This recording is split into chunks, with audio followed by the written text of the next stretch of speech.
Hello, hello, hello. Good evening, everybody. I hope that you guys are very well. Right, I am brilliant. I am brilliant. Today was a wonderful day in the UK. The sun is out. The sun is shining. One of my students told me she was waving to the sun because she hadn't seen the sun for a while. The sun had always been away, and now the sun come back, so she's waving to the sun. I said to her, well, the fact that I was doing abnormal behavior, one would identify that as possibly abnormal behavior. But she said no, because when you don't see someone for a while, you do wave to them. Okay, makes sense. There's some logic behind that. Anyway, guys, what am I grateful for today? As usual, I'm grateful for life because I have to be. Because with life, I'm able to do so many things. I'm also grateful for my students.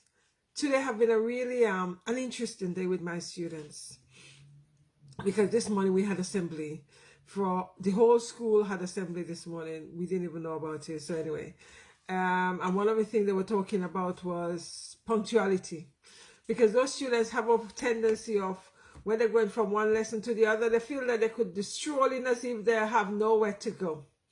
You know, your lesson starts at 10 to the hour, or 10 past the hour, or let's say one of our lessons is 10 to 10, all 10 o'clock, they're just strolling into my lesson.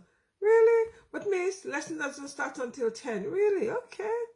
Anyway, today some of them got a rude awakening because they realized that they were wasting time, and if they were late, we just give them automatically detention. So today I had to give 3 of them automatic detention. But miss, I had to go for a drink. Oh miss, I'm not even interested. You don't even ask no question. You just give detention because you need to get yourself in my lesson on time. Anyway, so that was one of the interesting things for today.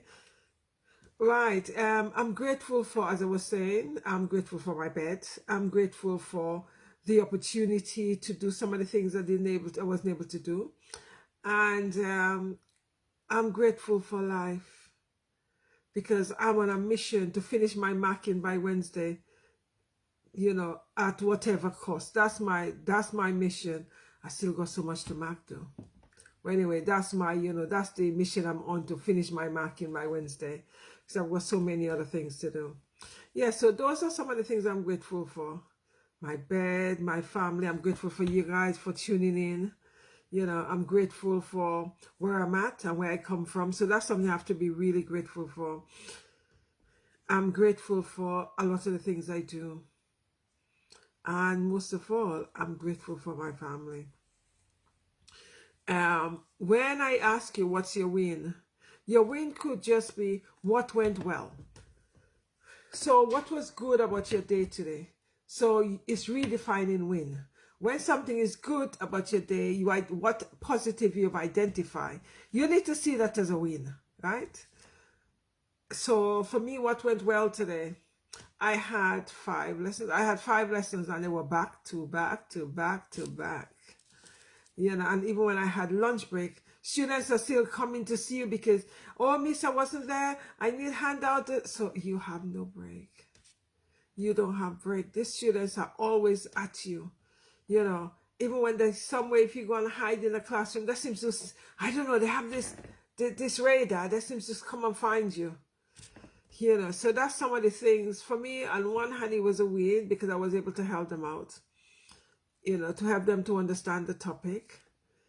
And for them, it's a win, but not so much for me. For me, I suppose the win for me is, when they come to my lesson tomorrow, they have understood what we did, on Friday and what we did today. So that's a plus, that's a win. Right, I say to you, when we look at win, you need to redefine what winning is. Winning is not always having the trophy.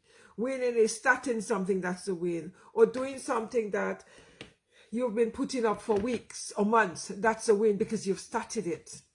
So it's a matter of redefining what you see as win. The starting of something is a win for some people, right? So my win was getting my students to understand the topic, because we started looking at memory and trying to get them to understand memory and enjoy it, and not just see it as textbook definition, see it as it's part of them. So how they connect into memory and how you actually connect memory to the computer. So get them to actually feel connected to that, and it seems to work today. So that's one of my lessons I had.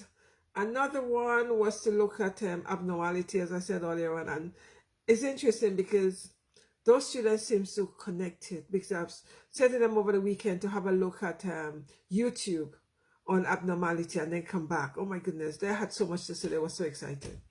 So these are some of the things I see as win. So I had some fantastic lessons.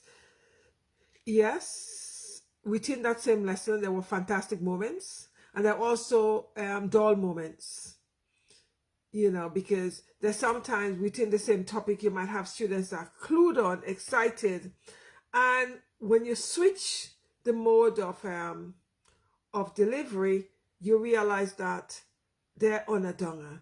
So one of the things we did PowerPoint, we did group exercise, and then I got them to read. Reading wasn't a good idea because it's like they're slouching, they're putting head on the desk and all of that. So I realized, no. So reading through the textbook for me and then getting them to answer questions doesn't work in my lesson. It probably works for some teachers. That particular group, it doesn't work. But in terms of them actually reading up and presenting, that works well. So those were some of my wins. I have a show in the morning time, UK time, 7 to 7:30. And one of the things we were looking at is Men Are From Mars and Women Are From Venus. I have read that book years ago when it first came out. And when you read some books years ago, there's sometimes you remember snippets of it, but you forget the whole gist of the thing. So I'm reading it over for the show. And I must say, I'm at a different stage in my life right now. So therefore, I am connecting even more with that book. And it's a fantastic book in relationship. It's a fantastic book in connection with relationship. Understanding how male and female understand each other, should understand each other. Yes, we're very different, but at the same time, are we acknowledging the differences in order to have a fantastic relationship? So that's something we've been talking about on the show in the morning. The ability to understand each other. And we know individuals are different. Yes, but how much of that are we acknowledging? There's one thing, you could know it, you could be aware of it, but how much are you acknowledging it? How much are you listening and observing the differences and taking note of the differences and acting upon the differences in order to ensure that there is some harmony and, in terms of a healthy relationship? This book, it doesn't necessarily have to look at let's say relationship, intimate relationship. It's just relationship between male and female. Because yesterday I was having a conversation with one of my male friends, and I'm saying to him, I say, you're not listening to me. And he's saying to me, yes, I'm listening to you, but I don't have to get into the emotional aspect as you are. I have to be the one that says, yes, I hear you, to keep you focused. As much as I understand that, but I also want you to hear me. So we end up in, I keep on saying, you're not listening, you're not listening, you're not listening. I say, oh my goodness, you need to read this book. You need to read this book because, reading this book and start observing yourself. It does help. And anytime we read books, it is important that we read it, we observe ourselves within the books, and we see what and how we could connect and how we could change how we do things. That's one of the beautiful things of reading or listening to podcasts or listening to videos or whatever, because it enables you to identify some of the trap that you find yourself in or some of the areas that you're stuck. So it enables you to reflect, and from reflection, you are able to transform.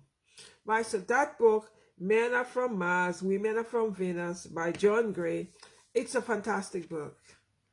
And this is a book I keep on recommending to people, and I forgot about it, but now that I'm doing it for the show, it is very good. So if you guys have the opportunity to have a copy, get yourself a copy. Just, have a read at it. You don't have to read it from cover to cover, but you could read it, read different aspects of it. Because it really does help in terms of relationship, male and female relationship. As I said, it doesn't have to be intimate relationship. It's about relationship in understanding people. and how we need to not only be aware, but acknowledge and act differently, in terms of enlightenment.